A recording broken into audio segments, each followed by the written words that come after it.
Baaleen gubbaa duumessa heebubbise naafuun dhufaa bada bulloon shulleesse.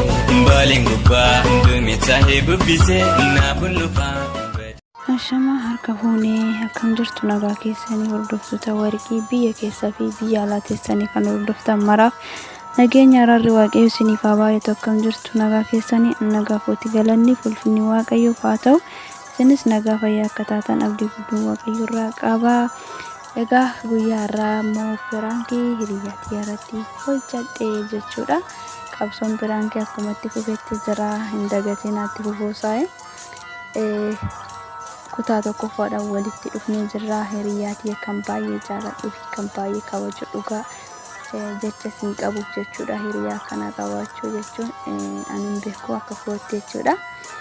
Innaa kanaaf hiriyyaatii piraankiin irratti hojjadhee piraankiin kunis maal akka ta'e walumaan ilaallaa, waan ishiin naan jettillee waliin ilaalanii isiniin jedha. Gamanumaan osoo gara viidiyootti isiniin ceesisiniin duratti egaa waan nurraa eegamtu sana laayik sheer gochuu hin dagatinaadha. Yaada qabaattan koomentii jalatti naaf barreessan isiniin jedha. Warri maamila koo hin taane subscribe gochuudhaan gara maamila kootti dabalamaan isiniin jedha. Qabsoonis ittuma fufu jechaatu jechuudha.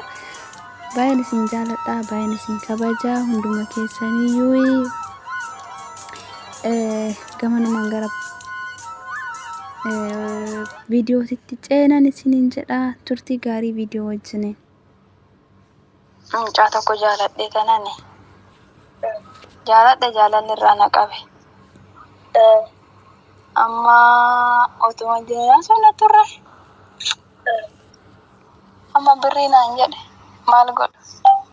Bilookitti gaggabxame gaafii malee ammaalitti birrii? Siifan deebisa naan jedhe.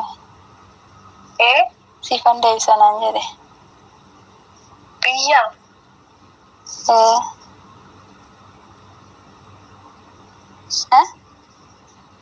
Jaalattee dhuguma jaalattee maali namantaree warqeetoo birrii ergite? Ani birrii naan jedhe ka duraan birrii naan hin jenne kaan amma birrii naan jedhe hin qabu jechuun sodaadhe kennuufis sodaadhe. Baay'ee ulfaata kuni birrii kana maal birrii nama gaafatu?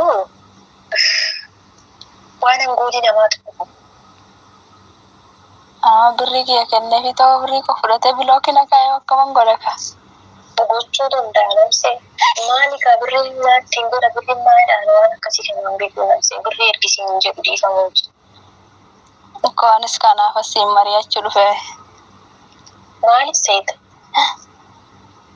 Ookanii namatti nama beektutti reessa argisiistee akkasitti odoo namarraa akkasitti fuudhee malee kan qattitaa ergituu kan wachumaan fudhatee illee jedhu namummaa isaa nama biyyaati moo nama hin beekne moo akka namni isaa. Kan ollaan irraan isa bareechattan isa beeku. Kana fudhachuu dhufe inni maa akka feesin goone jaalalli birrii kee birrii 10 hin kennimu. Akkatti fiddisutu beeka kulaaliitiin lafatti geessi rakkatu. Waan kana nama hin taradda'u. Nan ulfaata. Gabree nama hin taradda'u maaliif hojjette warqee ani akkaatti hintibeetii namaaf qofforee hin kennu birrii sisoobu. Hin kennu. Jaalalli birriidhaan miti. Sirriidha jaalalli birriin himoti garuu nama jaalatte tokko si cinaa rakkate beektaa hin ulfaata. Maal rakkate maal na ilaala? Amantaa dhuguma jaalala sii qaba madaaltee ilaaltee. Maalidhaan madaala shalgara?